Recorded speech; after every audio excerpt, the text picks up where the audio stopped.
As the Mountaineers return to action after their first off week of the season, were you happy with what you were able to do during the off week? Because I know you were very conscious of, hey, we need to stay in the proper rhythm here and not take a step back. Yeah, I think so. Ultimately, it's going to depend on how we play. You know, if you play and your guys are ready to go, then you can look back on it and as far as what the process was to get you to the point where you're able to win the game. But from a logistical standpoint and where we're at right now, I feel like we handled it pretty good. You know, we had a couple of good practices. We got recruiting done. The guys were able to get away from it for a couple of days. Give me your sense here of where you are with this football team now. You're 5-1, obviously, and you've got 4 of your next 6 away from home. Do you feel good as you get ready for the second half stretch? I feel like we're in position to go play. You know, you can't sit there and worry about what's happened. You know, if it's good, bad, or indifferent, you got to learn from it and you got to use it to your advantage to play the next game. You can't take a look at where you're at and feel good about it. You know, it's always about what you got to do to get yourself prepared and ready to go for the next game. I will say this: I think morale's high, and I think our guys want to play football. You come out of this first half of the season, you've found your running back, at least for now. Dustin Garrison's kind of solidified himself there. Anything else need to happen? Any other positions, whether they be offensively, defensively, or on special teams, where you're waiting, coaches are waiting to say, hey, we still need this to happen? Well, that's you know, we evaluate each position every week, you know, and if you start getting guys feel comfortable within their position, then they're probably not going to keep improving, you know. So yeah, that's what coaching's about, you know. So each position guy is critiquing their guys to make sure that we're improving each week. You know, all 3 sides of the ball, with the big picture, we're looking at it, making sure we improve week to week.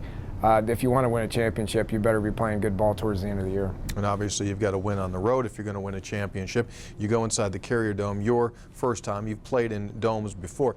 In the past, the noise could be a problem inside there. You use a silent count. Obviously, for situations like this, it's perfect. Yeah, that's why we went to doing that about 3 years ago, because it was a challenge each week. You know, making several phone calls trying to figure out if we needed silent count or if we didn't need silent count.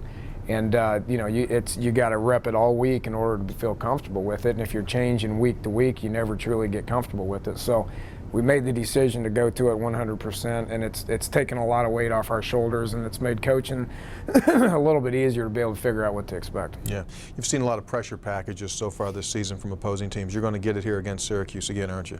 Yeah, it's much like Marshall. You know, they'll put a lot of guys up on the line of scrimmage, and you won't really know who's coming, who's not, who's dropping into coverage, you know, who's twisting, who's blitzing, who's rushing, all that stuff. And then they're going to be pretty careful and make sure that there's some guys back to where they don't give up a bunch of big plays. You know, some of the big plays that they've given up have been guys being out of position, not just guys just running right by them. You know, so we need to be very you know, very critical as far as just taking what they give us and not worrying about pressing too much to the point to where we don't just go score on each play. We've heard that one before. Coach, we wish you the best. Thank you very much.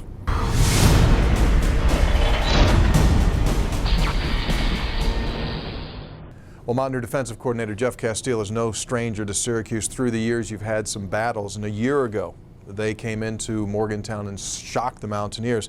Talk a little bit, if you would, when you take a look at Syracuse on offense this year compared to that team we saw here a season ago.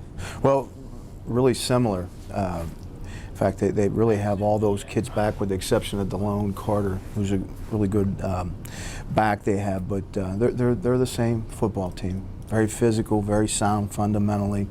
Want to run the football, throw the ball off of that. And if you think back, they got us on the play pass down on our end of the field towards the suites. I still remember it. And so they're very capable. And you know, the thing is with their football team, they've won. I think they've got 4 wins, and 3 of them are in overtime.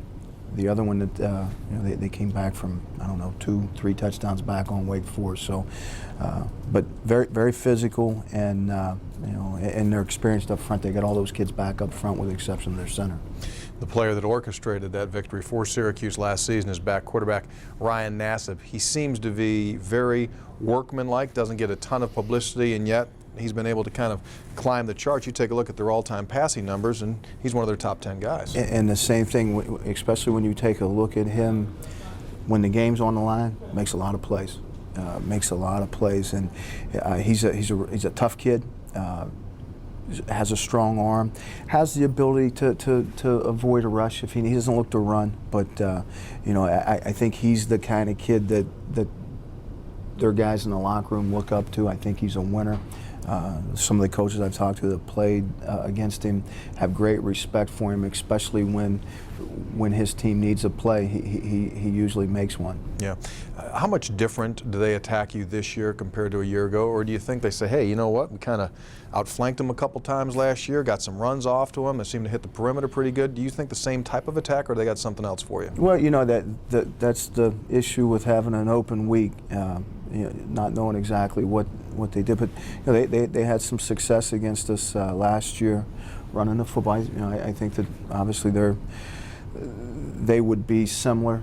I mean, we would anticipate they're going to be similar and try to run the football and control the clock, play field position, and pick their spots to take the shots down the field. And those are the things that we have to survive those, and we have to do a good job against the run game. We have great respect for the running back, and he's a low to the ground.